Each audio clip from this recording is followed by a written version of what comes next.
Ibu. Kurang semangat. Selamat pagi adik-adik. Selamat pagi Ibu. Apa kabar kalian hari ini? Baik-baik. Puji Tuhan kalau kabar kalian baik. Hari ini Ibu akan membawakan materi tentang motivasi belajar. Nah, kira-kira dari adik-adik semua ini sudah pernah dengar atau ada yang sudah tahu apa itu motivasi belajar? Ada yang sudah tahu? Kalau yang bisa jawab nanti Ibu kasih hadiah. Tidak ada yang tahu kok. Baik, jadi kalau tidak ada yang tahu, kalian itu harus dengar karena Ibu akan memberitahukan atau menjelaskan kepada kalian. Jadi motivasi belajar itu merupakan sebuah dorongan. Nah, dorongan ini munculnya secara sadar maupun tidak sadar.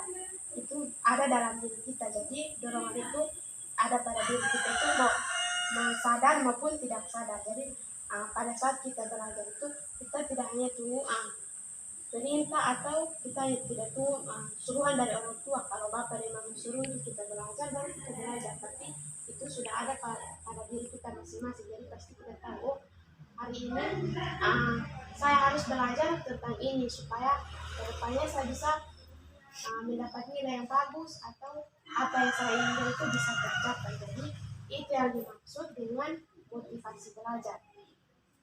Yang berikutnya itu tentang fungsi motivasi belajar. Jadi selanjutnya itu tentang fungsi motivasi belajar. Nah, kira-kira tadi kan Ibu sudah jelaskan tentang pengertian atau motivasi belajar itu seperti apa. Nah, fungsi motivasi belajar ini kira-kira ada yang tahu tidak dari kalian semua ini? Semua tidak tahu kok. Tidak ada yang mendapat hadiah. Karena kalau bisa jawab nanti Ibu kasih hadiah.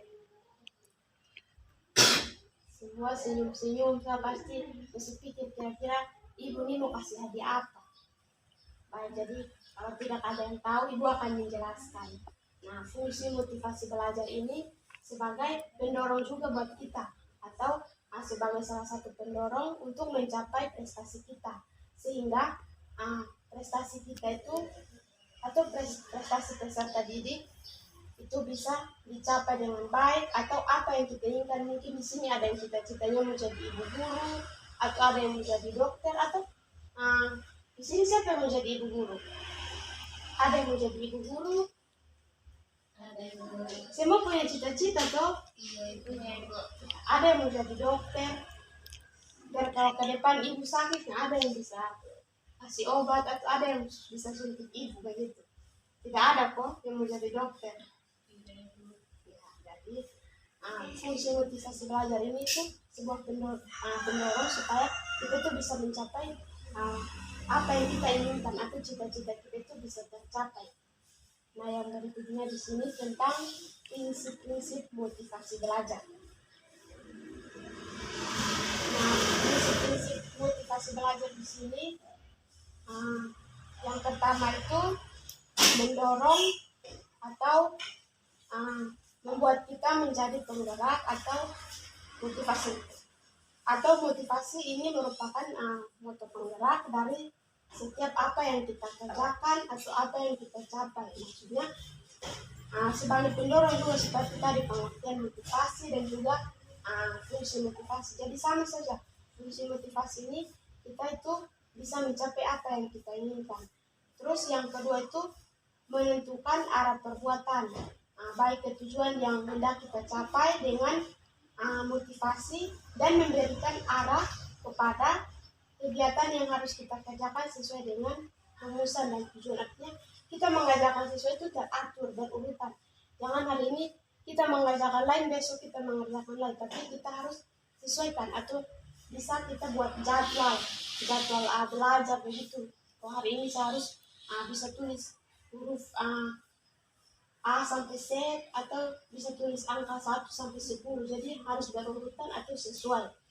Terus yang berikut menyeleksi perbuatan, yakni menentukan perbuatan-perbuatan apa yang harus dikerjakan. Nah, yang serasi untuk mencapai tujuan. Jangan menyisihkan perbuatan-perbuatan yang tidak bermanfaat bagi tujuan tersebut.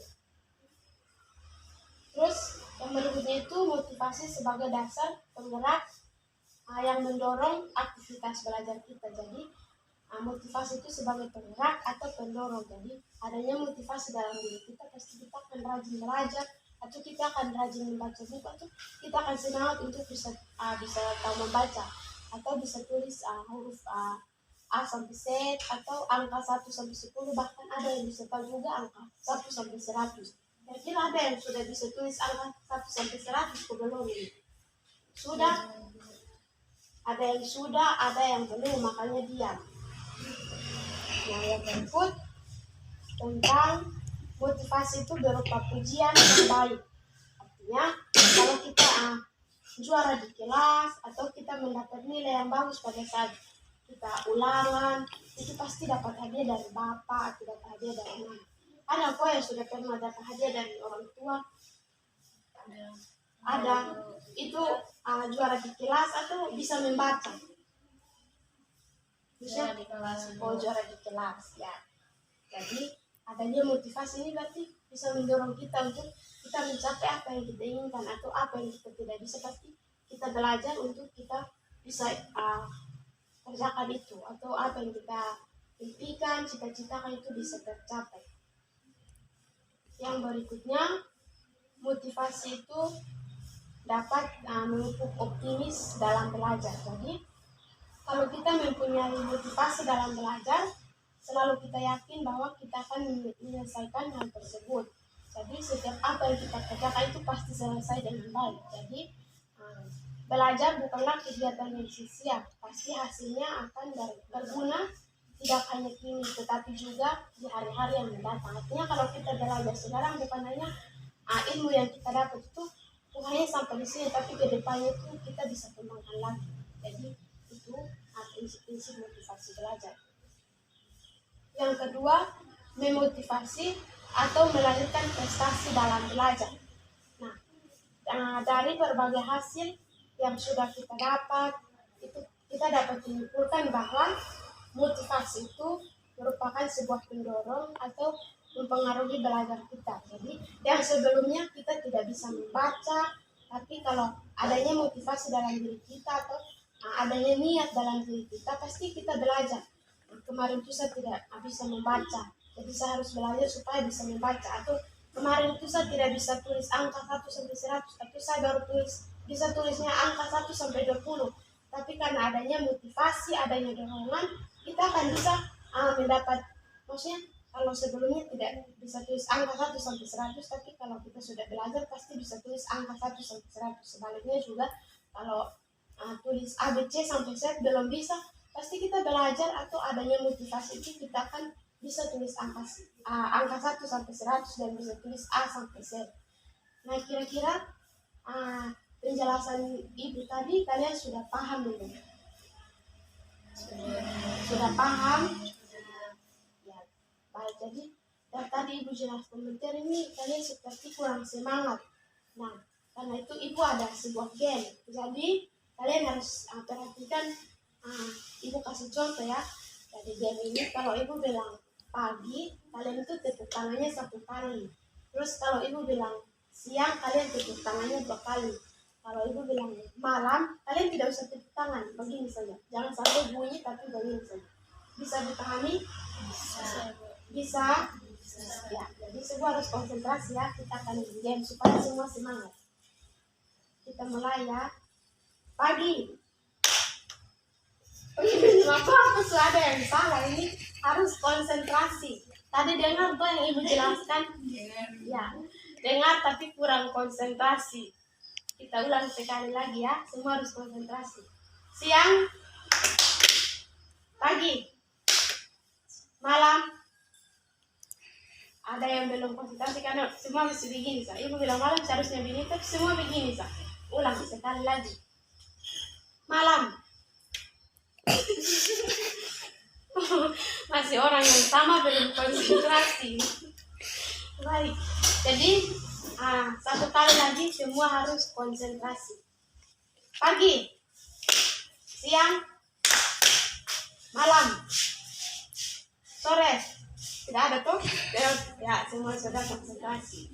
Jadi terima kasih banyak karena kalian sudah mendengarkan materi yang tadi Ibu sampaikan. Jadi motivasi itu penting bagi kita untuk kita bisa mencapai cita-cita kita atau kita bisa mencapai apa yang kita inginkan. Dari awal kita mulai kita punya materi ini, tadi kan kita tidak berdoa toh. Jadi untuk kita mengakhiri kita punya kegiatan, mari ini pimpin kita dalam doa.